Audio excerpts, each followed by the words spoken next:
Good afternoon, everyone. I'm Allie Stiefel. I'm the director of the Regeneron Science Talent Search, and we're so glad you're here joining us today for an STS myth-busting session. And I'm joined by my colleague, Elaine, who I'll allow to introduce herself. Hello, everyone. I'm the specialist for the Science Talent Search, Elaine Edwards. We are so excited to help bust some common misconceptions about the Regeneron Science Talent Search today and to answer some of your rules questions. So thank you so much for being here.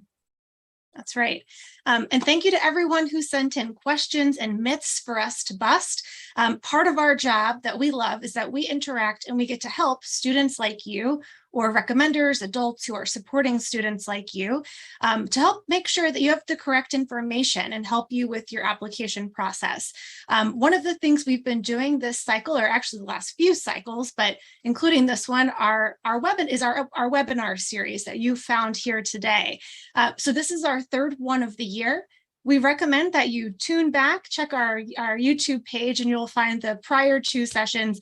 One is a little more focused on STS rules, and the other is an introduction to the Science Talent Search. We'll also show you some other resources at the end of this session, but want to make sure you're aware that there's other great content out there on our page. All right. Great. So what is the Science Talent Search? You're here, you probably already know this, but it's always worth repeating. The Science Talent Search is the nation's oldest and most prestigious research competition for 12th grade students.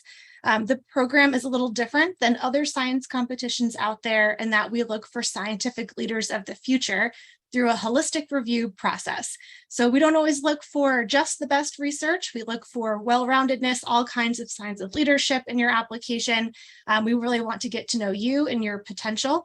And it's not just about the science. So some of the myths we'll bust today are are about some of those very topics.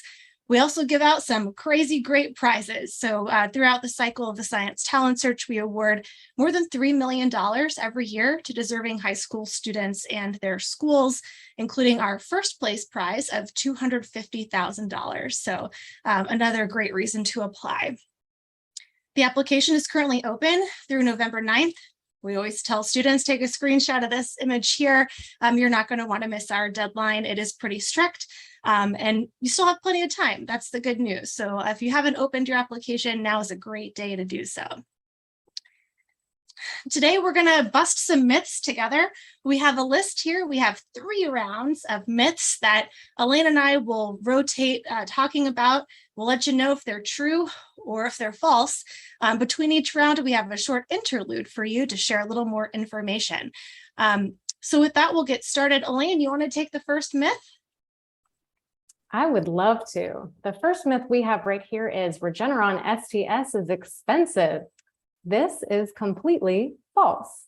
Regeneron Sts is entirely paid for. So if you are one of the 40 finalists, you are receiving that all expenses paid trip to Washington, D.C. There, your meals, your lodging, everything is paid for. And we actually pay you, as we said, for being one of the finalists.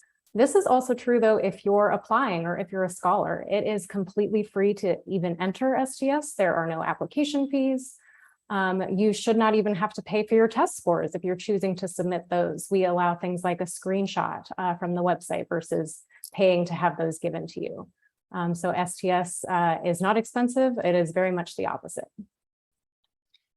Even for top 40 finalists, we pay for the cost of printing your project board, which is only required at the finalist level, and we provide a stipend for clothes as well. So know that we have your back if you are to become a finalist. And like Elaine said, everything is free. The next myth, don't bother applying if your SAT score isn't over 1,500. This is totally false. First of all, test scores are not even required for STS. And nowadays, like maybe half of students choose to enter them. I would have to even double check what it was last year, but not very many. And that continues that pattern through scholars and finalists too.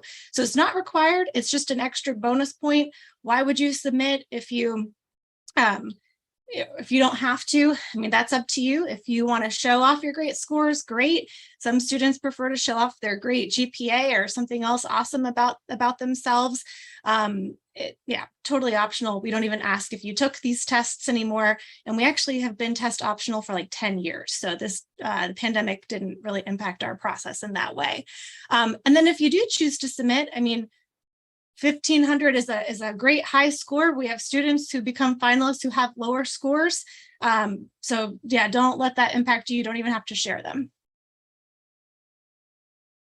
All right, and our next myth here is international students can apply. This one is true, but only to an extent. So Regeneron STS has some pretty strict eligibility requirements. For everything in this presentation, it's also just a good idea. We have a rules and entry instructions document that we recommend all students read when you start opening up that application. You're going to want to make sure that you abide by all of those eligibility requirements. One of those being that Regeneron STS is a competition for high school seniors, so folks in their last year of secondary school who are attending school in the United States. And so if you're in the United States, you can be of any citizenship. If you're abroad, those requirements change slightly. You need to be a US citizen if you're applying from outside of the country. So that one's a little trickier, and we definitely see it trip some folks up every year. But international students, again, you have some very specific instructions, so definitely make sure to read those in the rules book. That's right. And I'll also add to that, international students who are US citizens and meet the eligibility requirements have just as good of a chance as anybody else is doing well in the competition. 2 years ago, our top first place winner was an international student and competed from South Korea during our virtual competition during COVID. So if that applies to you, then feel free to apply. The next myth: students cannot enter team research projects. This one is true. STS is a competition for individual students. We're looking for information about the individual. So for this program, you cannot submit teamwork conducted with another high school student for that reason. We really want to be able to isolate what you did, what your ideas were. There are other great competitions out there that do accept team research, including our sister competition, Regeneron ISEF. So if that applies to you, you can check that one out. All right, and so our next one here says it is okay to apply more than once. This is false. Regeneron STS, like we've said before, it's a competition for when you're in your last year of high school. So there are some folks who maybe are juniors and you're going to be graduating early. Other very specific situations like that, maybe you're not applying as a high school senior. But for most folks, that is going to be your senior year. And for most folks, that's going to be, again, like your last year of high school. And so it's only going to be that one time. So if you do apply as a junior, that is your only time that you're able to enter the Science Talent Search, just the same with seniors. So only one time can you enter the Science Talent Search. That's right. And just to say also, juniors should not apply unless you think it is your last year. Absolutely.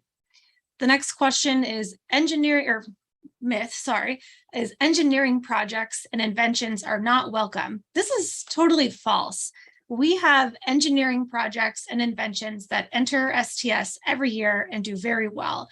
So don't feel like if you have an invention that this competition is not for you. We love to see scientists, engineers, innovators of all types. So please send your work to us. We would love to see it. We do sometimes get questions from students who have engineering heavy projects and inventions they ask about how do I present that in a research paper format.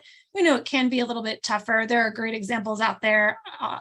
Google is your friend in this case.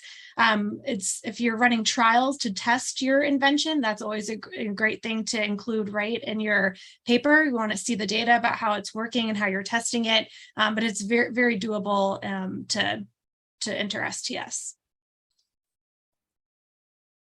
Okay, so only a few students per school can enter Regeneron STS. This is also completely false. Everyone from your high school could enter Regeneron STS if they wanted to. We definitely would hope that they would. But Regeneron STS has no quotas of any kind. So that means we don't only accept a certain number of folks from any category, a certain number of folks from any state, or like in this question, definitely don't accept only a certain number of folks from any high school. So even if everyone, it seems, is applying, you are also welcome to apply. Similarly, or on the flip side, if you are the only person from your high school who has ever even heard of the Science Talent Search, please go ahead and apply. We would definitely love to see you in the applicant pool. Great. Next, Regeneron STS finalists become famous. Yeah, sure, true. We hope so. We love to share the stories of finalists and top 300 scholars because you're role models to students who are younger than you, right? And even to adults who are older than you. You're very inspirational, and the work that so many of you do is very cutting edge and impactful and has you have stories about why you're doing your work, and we love to share them, right? So if you've heard about STS finalists in the news, awesome. That's one of the big goals. We tried to get some media coverage for everybody. The essays and activities are less important than other parts of the application. This is false, but this is honestly a really common one that we hear all the time, where maybe you're a little more familiar with our sister competition, ISEF, where the research is really the only thing that you're being judged on. The research is really the only thing that matters. That is not the case for Regeneron STS. For us, you will hear us say again and again in all of our webinars that context is really key.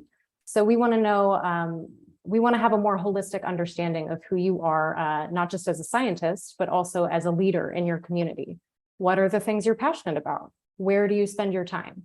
These are all things that we're going to be looking for in the application. And so it's definitely not accurate to say that the essays and activities aren't important. It's all weighed very heavily. Exactly. The next myth, literature review papers are okay to submit. This is actually false. So some of you might be wondering, what do you mean by this? Literature review paper gives you a landscape of what research is out there on a specific topic. It's kind of a collation of work or a summary, if you will, of what exists on this topic. This is a research-based competition, which means students do need an original research project. Now, where this can be confusing, or that statement can be confusing, is that it's totally okay to use data collected from other papers or from databases that you didn't actually collect yourself, but you analyze it and you come to your own conclusions. That's very different than just presenting, here's what's out there. If you take it a step further and you say, here's what's out there, this is kind of the background, and then this is what I did with it. That's a very different case. So we just want to clarify that. All right, and our last myth in round one is parents can serve as mentors. This is true. This is absolutely true. Any kind of familial relationship that you might have with a teacher, with maybe your research mentor, that is completely allowed and permitted by STS rules. There are places to disclose that in the application and the recommendation, and that's going to be really important for you and your recommenders to do. It's the failure to disclose that information that can definitely get you in trouble, that can make you fail to qualify. But in terms of parents actually being allowed to serve as your mentor, that's great. There are many projects out there that go entirely unmentored. And so maybe the parents who watched you set up your research station know the most about your research and are the most familiar with that. In which case it's absolutely allowed for them to write that for you. In these situations, it's also important to note that we do suggest, if possible, that you have someone else that you can ask for a second recommendation. So just for anyone who might not be familiar with the application, you're required to have at least one of each type of recommendation. That's the educator recommendation from a teacher, the project recommendation from a mentor or the person who's closest to your research, and the high school report from your counselor who submits your transcript and a profile about your school. But in terms of the educator and project recommendation, you can request up to two. And so in a case where you have a parent or maybe a family friend, any kind of relationship like that, and you're requesting a recommendation from those folks, always also a good idea to get some outside perspective, so we can just know a little bit more about the situation, a little bit more about you as an individual. As I said before, the context is really important. Absolutely. And then to another point to add there is just that the reason that we allow this is we don't discriminate against how a student came to find science, right? So if it's because your parent was a scientist, we understand that. Sometimes that's how students get access. And so that's one reason we allow it. All right, so that's round one of myth busting. Please join us for this quick interlude, and then we'll get into round two. So imagine you're a high school student and you have an amazing idea for a science project. You enter a contest, the Regeneron Science Talent Search, and win $250,000 for your idea. Well, that's exactly what happened this year. And in this video, I want to share with you the top 3 winners from the search, and it's truly amazing work, so keep watching. Amber Lowe won $150,000 for designing a software called RiboBase, and this software identifies ribosome pause sites and could potentially be used by researchers to study diseases like Alzheimer's and cancers. Victor Kai won $175,000 for designing a special type of radar that can be used to design software for self-driving cars. First place winner, Christine Ye, she won $250,000. She analyzed the gravitational waves emitted from huge collisions between neutron stars and set a novel precedent for modeling rapidly rotating neutron stars. So great job, everyone. Congratulations. And I cannot wait to see what the future holds for these amazing projects. Awesome. That was a special shout out from TikTok sensation, Raven the Science Maven, for our top 3 winners from last year's competition. So imagine. All right, so now it's time for round 2 of myth busting. And here we go. I'll give this a start. Only seniors can apply to Regeneron STS. This one is true. Senior, you have to be in your final year of high school, really is the correct wording. We talked about the nuance with a junior in their final year who might be graduating early, but only seniors otherwise. Published research is permitted. This is completely true. We definitely have some guidelines around this.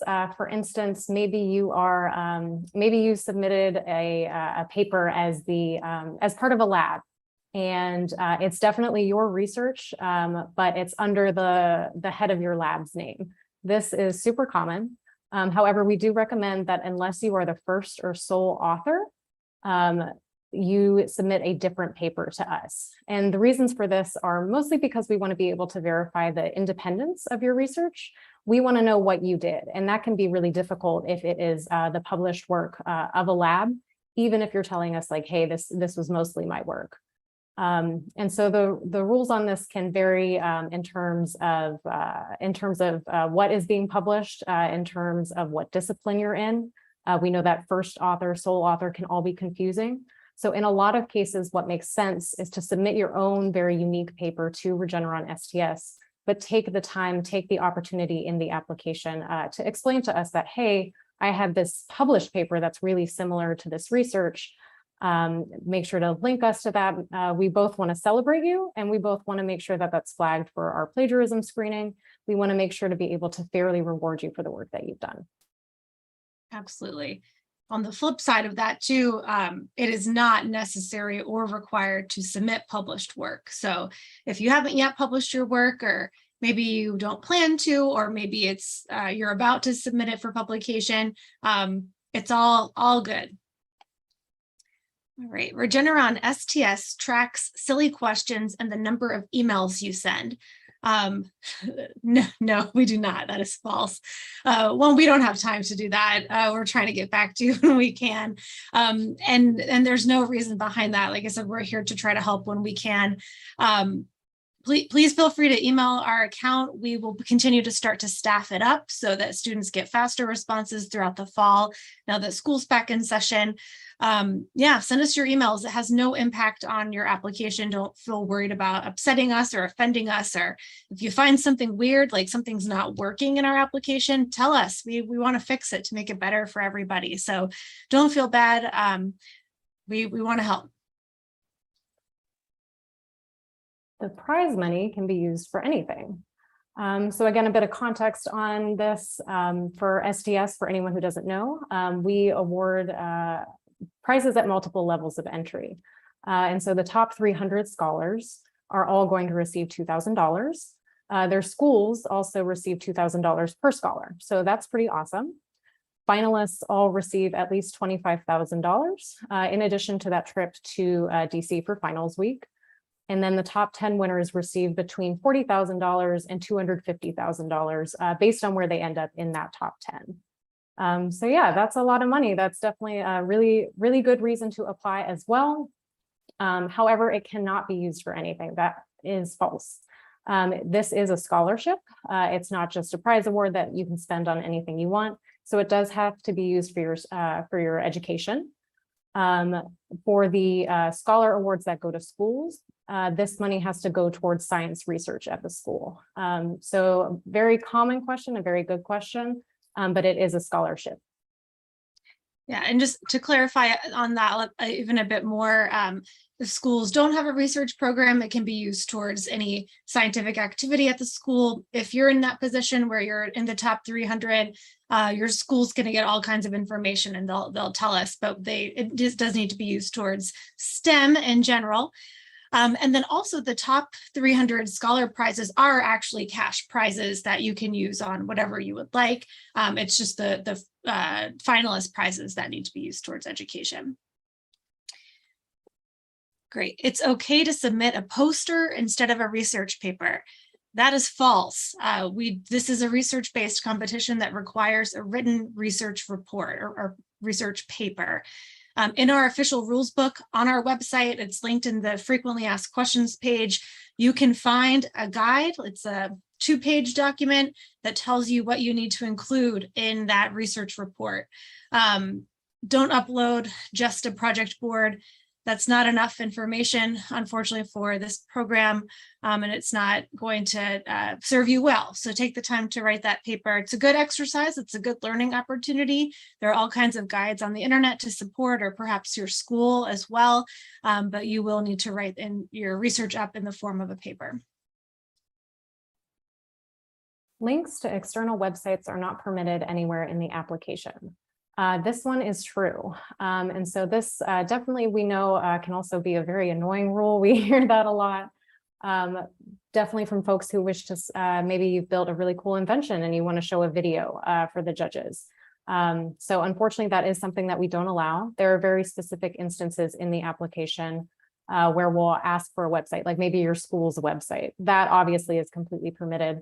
But in terms of having a link to, a video, something like that within your research report or within the application, unfortunately, no, we do not allow that. Yeah. Consider what is in your package as you print it as what the judges and evaluators see.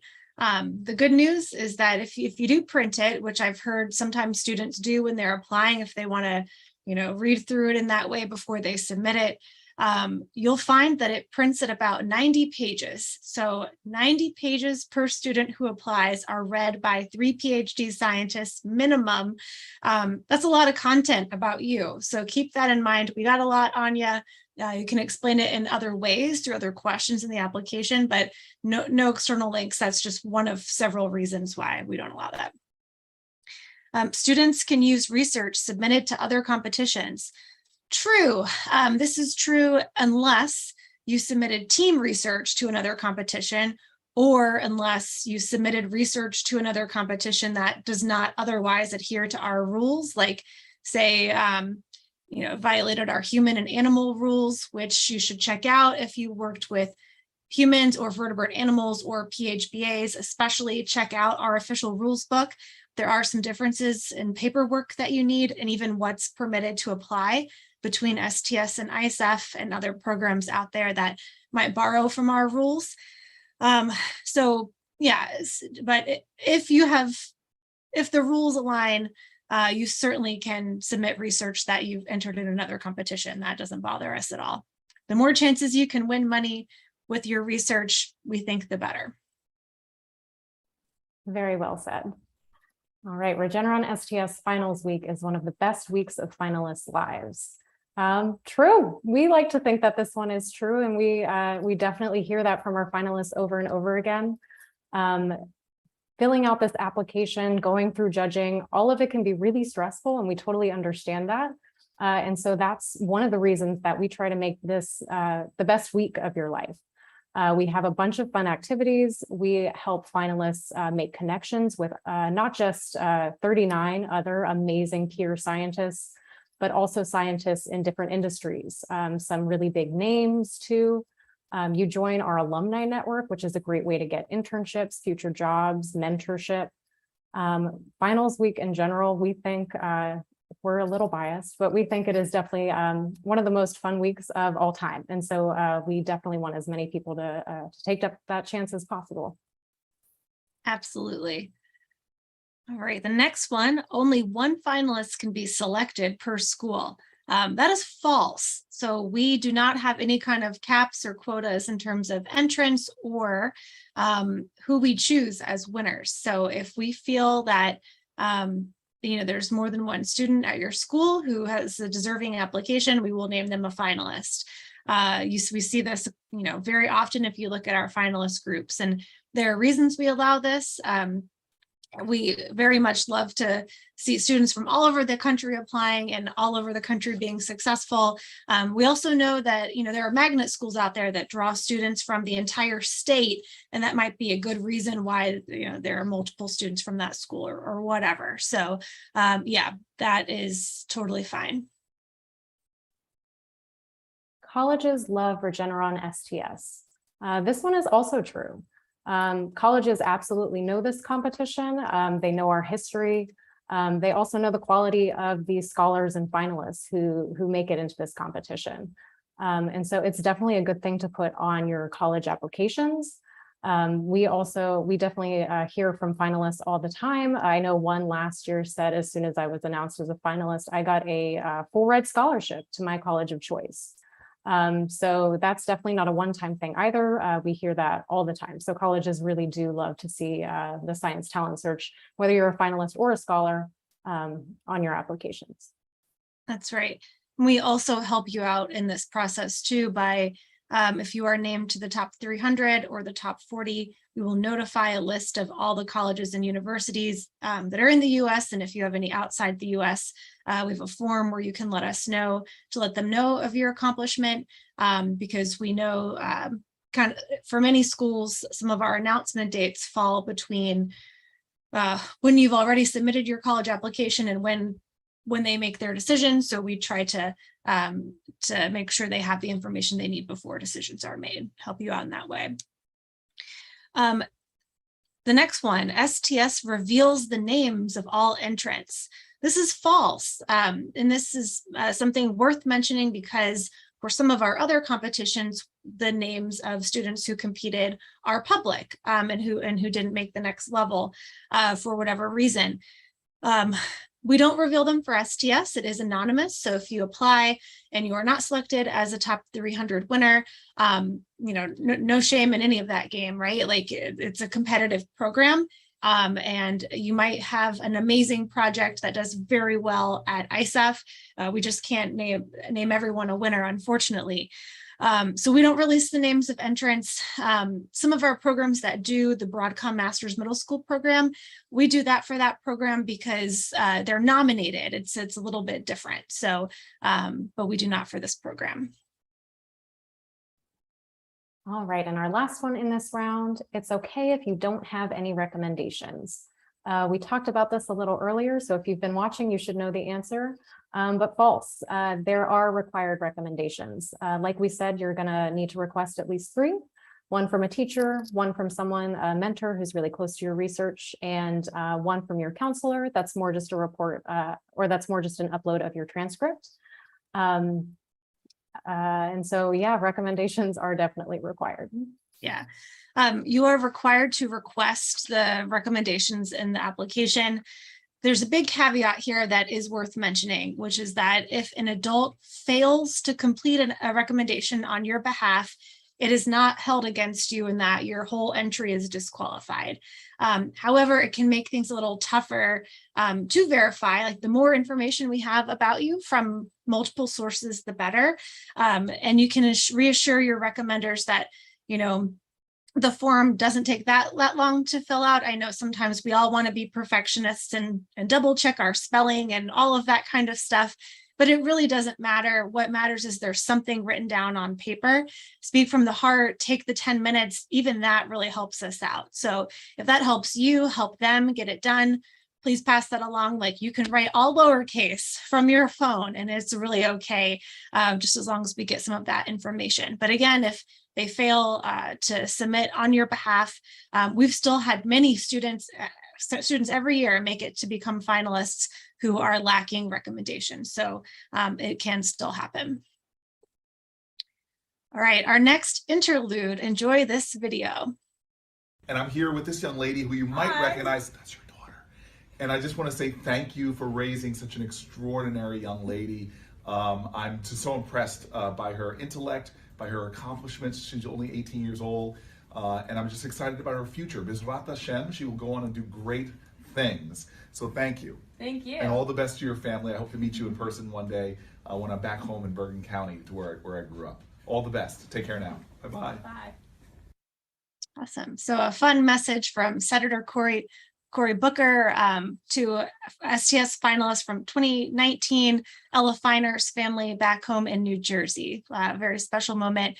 Finalists, when they come to Washington, D.C., often get to meet our government leaders. And so we always celebrate them in that way.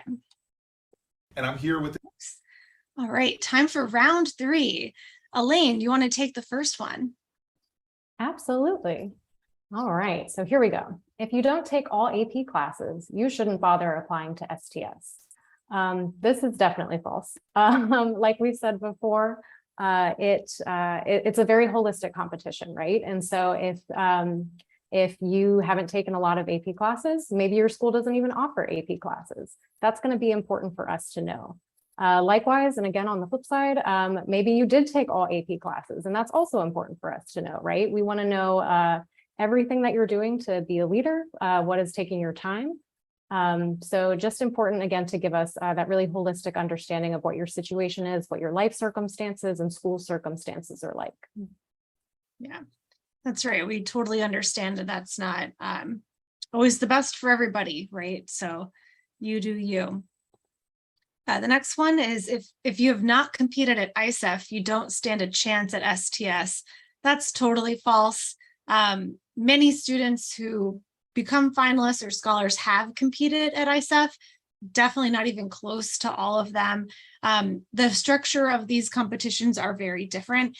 We also keep saying ISEF, but if you don't know what ISEF is, it is our sister competition. It's for 9th through 12th grade students. It's the International Science and Engineering Fair, also sponsored by Regeneron. And students qualify on a regional basis. So what that means is not everybody from every high school can go to ISEF. Every region of the world can only send a couple of spots. So that's one reason why, it doesn't actually translate if you don't make it to ISEF, you can't make it to STS. Students are doing new research projects every year. Students are doing research for ISEF. That's great, but keep in mind, again, that this program does not just consider research, it considers other things. So that's a reason why sometimes even students perform differently in the two competitions. We get a lot of phone calls about that. Why didn't this student make it as a finalist when they won a prize at ISEF?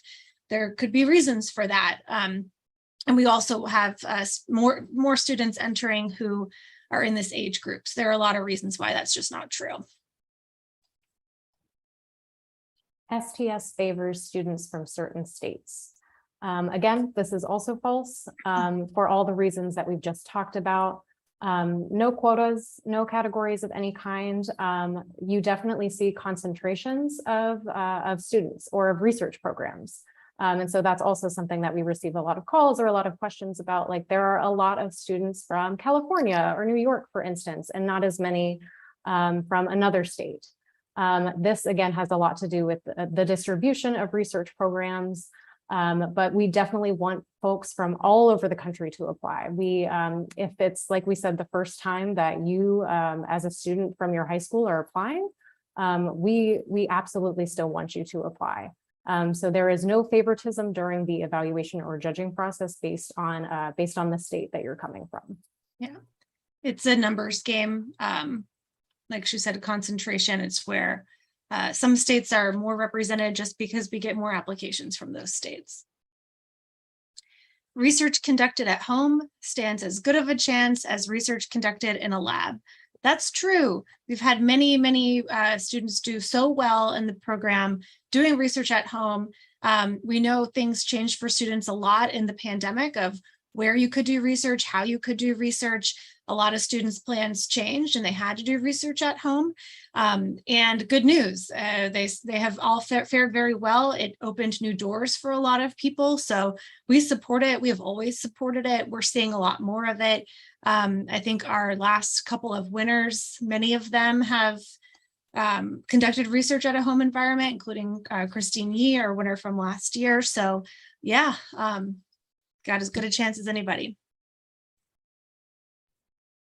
All right, next question here is, if you submit your research to STS, it means Regeneron and or the society own your IP. This is also false, but really great question. All of our judges and evaluators sign confidentiality agreements. So all of what that means is that all of the intellectual property, everything you've shared with us in the application, that belongs to you. And so know that that IP is not going to be owned by us. That's right. And we get that question a lot when people are concerned, like, oh, if I submit to STS, does that mean I can't submit my research for publication? No, you definitely can. All right, if you select a popular category, you're less likely to win. That is false. We have over, I think, 20 categories of entry where students can self-select the category in which their project will be judged. We actually don't really use those categories for much else except to assign the type of scientists who will review your entry. So, and also if they don't understand your research, because it's very interdisciplinary, which is very common, they will request and we will honor for additional readers with the expertise that is needed to understand the paper. So keep that in mind. But no, certainly there are some categories that are more popular. These kind of change every year. We've seen some pretty drastic changes in what are the most popular categories during the pandemic, just again, because of what students had access to work with. And then you might see a concentration of certain types of projects ending up in the finals because we're seeing a lot of those types of projects. So it's not, we have no quotas. We don't stick to like, oh, 10% of the entries were environmental science. We must have 10% in the finals. It doesn't work that way because again, it's not just about the research, right? We can't say it enough. So no, pick the category that works best for you. Don't try to game it. I know a lot of people do that at ISEF. No shame in that game either. I understand it. But for STS, it doesn't really serve you in any capacity. We don't award any prizes within category. And it also does you a disservice if you're initially choosing a bunch of scientists who are not, maybe don't have the same expertise to read your paper. They'll bounce it to the right people, but it might take a while. So don't do that to yourself. You can submit research from any year of high school to STS. This one is true. So again, if you're one of the folks who's coming to this competition from ISEF and familiar with those rules, this is another area in which the two competitions differ. So for ISEF, you can only submit a year's worth of work to each year of the competition. That is not true for STS. You can submit a project that you've conducted over any length of time during your high school career. Maybe it was something you did in 10th grade that you're super passionate about. You think it's the best work you've ever done. Then yeah, that's absolutely the work that you should submit to STS. Definitely. You're allowed to submit research from a program you paid to attend. This is true. Like we said earlier, we know there are many ways that students gain access to labs and to programs. There are summer research programs that are free. There are research programs that cost a small fee, or maybe sometimes a larger fee. And then there are programs that pay students to come, and that's great if you have that opportunity. Lucky you. But we know that it really runs the gamut. It depends where you're from, what access you have. So we don't discriminate against access in that way. However, if you are submitting research from a program you paid to attend, that is something that you need to disclose in the application. You are directly asked about that, but it's totally fine. The reason that we want to know to make sure you haven't been taken advantage of. We want to kind of track what some of these programs are, just so that we are aware what's out there. It's also important just to know that your mentor, there's a money exchange for that relationship in terms of the letter that might be written. But we know most of the time everybody is on the up and up and really is just there to support you, but it is still just important information to know. So no discrimination. We're just trying to keep some records on that. If your research isn't groundbreaking, you shouldn't apply to STS. Those quotes hopefully clue you into that. That is definitely false. We have folks all the time who say, my hypothesis was proven incorrect. Is that research then that I shouldn't even bother submitting to STS? And the answer to that is no. Science is as much about those big discoveries as it is about all the steps along the way towards that discovery. So maybe you've ruled out an avenue that people can now use to one day go on and make those big discoveries. Maybe that's going to be you. But again, it's definitely important for you to submit a project that you're passionate about, that you think, even if it's not groundbreaking, is still going to be important work.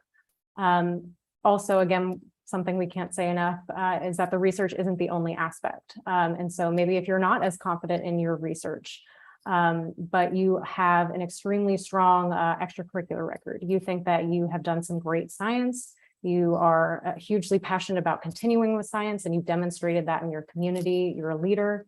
All of this could still work in your favor in terms of applying to STS. So definitely, if you didn't discover something novel is a word we hear a lot. If you didn't discover something like that, you can still apply, and you should still apply to STS. Definitely. STS wants to know about your life outside of science and research. This is true. Elaine has talked about this earlier. It's totally true. We want to know how you spend your time and how this research project fits into your life. Context is so important in your application so that we know more about you, what you value, why you're doing this project. Maybe there's a compelling personal reason, maybe there's not. That is also great. But this is where we can learn a little bit more about your potential as a future leader. Some students doing this STS project is their very first time involved in science research, and that's how you caught the science bug. And that's great. And so maybe you haven't had opportunity to show leadership as like, I'm making this up because there are so many ways, but as like the president of your math club or whatever, that's fine. But maybe you've done some other cool things where, you're a leader in your religious community, or that's how you spend some time, or you're a leader in your home environment where you have to help babysit younger siblings after school, and you have those family responsibilities. That all says a lot about you. Also, if you had an after school job, or you are involved in some other kind of club and you have been for a while, this is all good to know in terms of who you are as a person. And that's one of the things we're also assessing, as we mentioned in the application. All right, and the last myth we have for you today, you can submit your application after the deadline if you have a good reason. This one is definitely false. So our deadline is a hard deadline. That is November 9th at 8 p.m. 2022. Also important to know that is the deadline for your recommenders as well. So we, unfortunately, every year we do have recommenders who come to us saying, I totally missed the date, can I still submit? And we always hate to have to say no, unfortunately, but that is just to do with the timeline of the application and the cycle.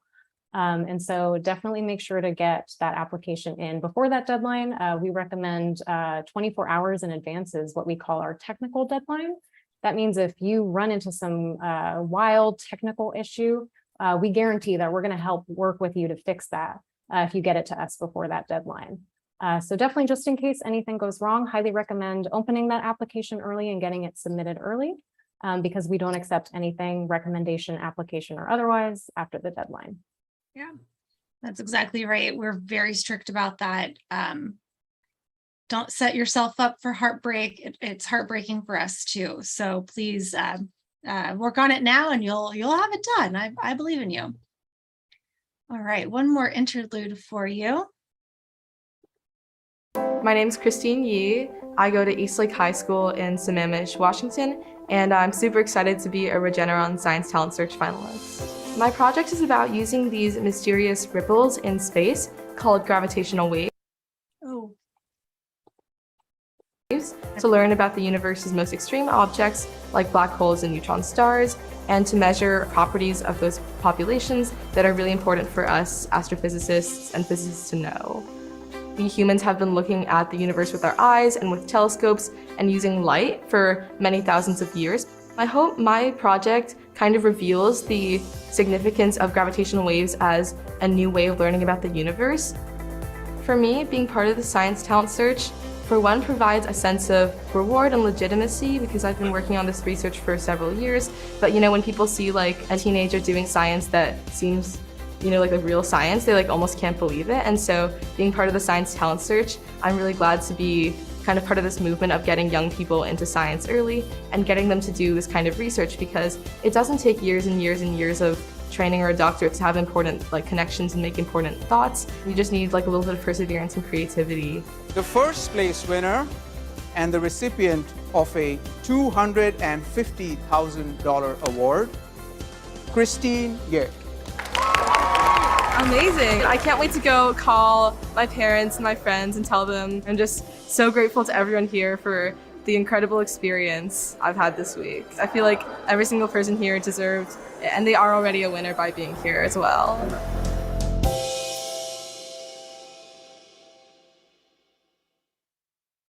Great. I hope you enjoyed that video about our first place winner from last year. And there are 2 other videos as well, similar to that, with the stories of our 2nd and 3rd place winners. So be sure to check them out, along with the highlights video that features all 40 finalists. My name's Christine. Great. And as we check to see if there are any myths that you've submitted today that you would like us to discuss, we'll go ahead and share this resources page, which we shared at our last webinar, but feel free to screenshot this if you did not attend that session. This is a list of some resources that might help you out if you are out there trying to bust your own myths that you've heard and we're not as available to you like we are on this session today. Or if you have any questions, you can always email our team at sts@societyforscience.org. But sometimes you just want to look up the answer yourself, and we have a lot of resources for you to provide some transparency and help you do that. We know sometimes this work happens after business hours, the application filling out process, and so we want to make sure you have easy access. Couple of things to note: the STS homepage. Here's the link. We go into this a little bit more on our prior webinar, but this is also where you'll find the links to our earlier webinars. So check that out. There are all kinds of pages like an FAQ about just the program. So you can find that there. On the application website, this link here, you'll find a full frequently asked questions page about the application. There's also one for recommenders. Elaine has just created a new resource for recommenders as well that you'll find there. A great video that really answers everything you could possibly need to know, both troubleshooting wise and tips for recommenders. So check that out if you're an adult involved in that process. We also have a page of common rules violations to avoid, helpful for both students and mentors. So you can find that there. Our official rules are linked like 100 different places. So on any of the sites we've mentioned, you should find the official rules book.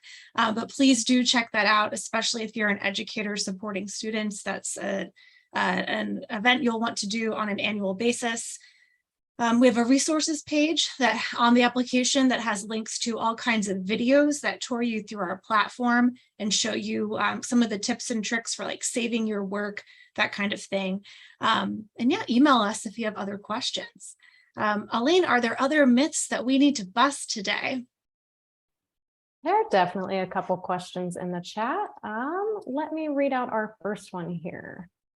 From August, can we submit research that's in progress, but we've completed enough to submit something? And if so, what should we use as our end date? Yeah, that is a great question. Yes, you can submit research that is ongoing, especially especially if you have data that you can analyze and draw conclusions from. But we also know that some of these projects continue to go on, you're running more trials, whatever. That's totally allowed. In terms of an end date, the system should allow you to put a date in the future, or what you can do, I would put the date of the application deadline, which is November 9th. And in many different places in the application, you should be able to leave comments and you can explain just somewhere, it doesn't super matter where, that you listed that end date because that's our application end date, but that you are continuing to work on this project. Your mentor can do the same. Just let us know it's still ongoing, and that's great. Good for you. Awesome. Okay, I see another one here. Can we submit a continuation of a project submitted last year at Broadcom? So Broadcom Masters is our national middle school research competition. So if you are in middle school or coming out of middle school and are in early high school, you may not be eligible quite yet for STS. Or if I'm misinterpreting the question and maybe you've like continued your Broadcom project through high school and now you are a senior, we've seen that, that can be eligible. So for STS, we do not have timeline rules like we do for ISEF.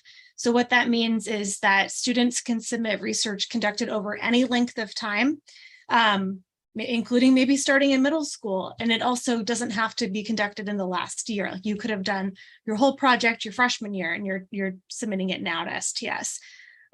So yeah, go for it. Continuation projects are great. Long-term projects are great. I know of a couple of Broadcom kids who continued their project all the way through or did something similar and made it to the top 300 or in the top 40 too. So keep it up. Great. This was a question that was submitted to us earlier. Asking, is there a standard template or any format that all the papers must follow? So I'm going to suggest that you check out the research report guidelines, which you can find through our FAQ page in the rules book.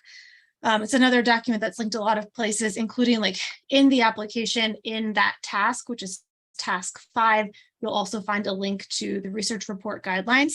The basic summary is that we don't have a specific template that we require that you follow, but there are rules that then kind of dictate that. So what you need to know, it can't be more than 20 pages. There are some things that don't count towards your 20 page, like the title page and the abstract and the bibliography. Everything else has to be 20 pages. In terms of how it flows, we do not dictate that. So there's no like specific order. There are no recommendations that come from us in terms of how long each section should be. We do have some size guidelines just because we don't want students to cram like tiny text that our judges and evaluators can't read on the page. So there, I believe it's size 10 or 11. You'll find it in the document though, so please refer to that. And then some spacing rules. Where this can get a little confusing for people, if you're submitting a paper that's been published, you want to send us the published version of the paper. Maybe the guidelines are a little different. So that's why we have allowances for similar size font, if that makes sense. So yeah, check out those guidelines. If you have further questions, you can always email our team. We're happy to answer them, but that should at least get you started. Excellent. Well, it looks like that is all we have in the chat and all that was submitted to us in advance. So we should be good to go. Awesome. Well, thank you everyone for joining us today. Elaine and I so look forward to seeing your applications come through in November. We wish you luck. We have another webinar coming up in October, I think October 4th. And so we hope that you will join us then. We'll send some more information about that one in advance. But until then, happy working on your application and welcome back to school.